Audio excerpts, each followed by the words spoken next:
Cracks in the regime. Today we are presenting what we call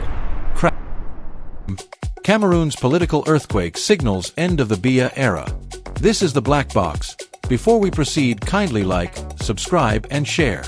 In a surprising yet telling twist of political fate, two longtime allies of Cameroonian President Paul Biya have resigned from his government and declared their candidacies for the 2025 presidential election.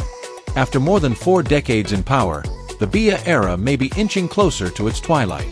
But is this the beginning of a genuine democratic opening, or just another reshuffling of the same political deck? Let's break it down. While countries like Mali, Burkina Faso, and Niger have erupted in anti-French uprisings, Cameroon, known to be the quiet giant of Francophone Africa, has remained largely silent, despite a long-standing economic and political influence from France. Some have argued this silence means France had a better policy in Cameroon. But others say it reflects tight internal control, carefully managed by a president who has mastered the art of political survival. Now, that silence is cracking. Two key figures recently exited the ruling circle. Issa Kairoma Bakary, Minister of Employment and a longtime government spokesperson, stepped down in June. He declared Cameroon is facing a moral and political emergency and called for deep systemic change. People are tired. They are worn out. What do they want? Change. Yes. Bello Buba Maigari, former Prime Minister and Tourism Minister, also accepted his party's nomination to run, while still serving in Biya's cabinet.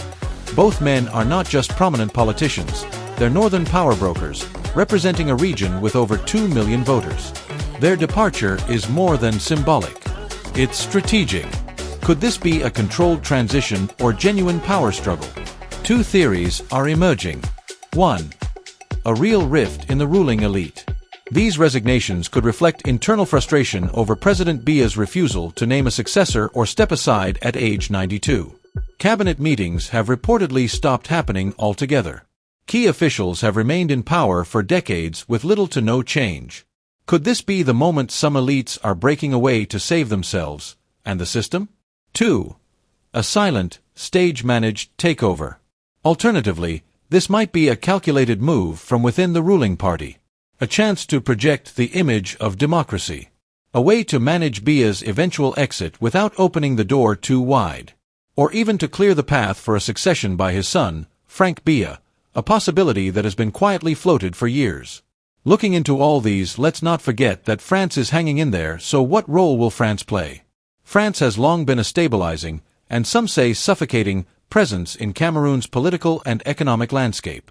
Unlike Sahel countries where coups expelled French troops, Cameroon's institutions have absorbed influence more discreetly, from currency to military cooperation. But if Biya's system collapses, France may have to choose between propping up a familiar order or adapting to new realities, especially with rising global players like Russia and China waiting in the wings. After a careful examination, what happens next? All eyes are now on Paul Biya. Will he finally announce his retirement, or try to run again at 92? The opposition. Will leaders like Maurice Kamto join forces with new defectors, or remain divided? As an energetic Cameroonian chief holds. The streets. Will Cameroonians seize this moment to demand genuine change?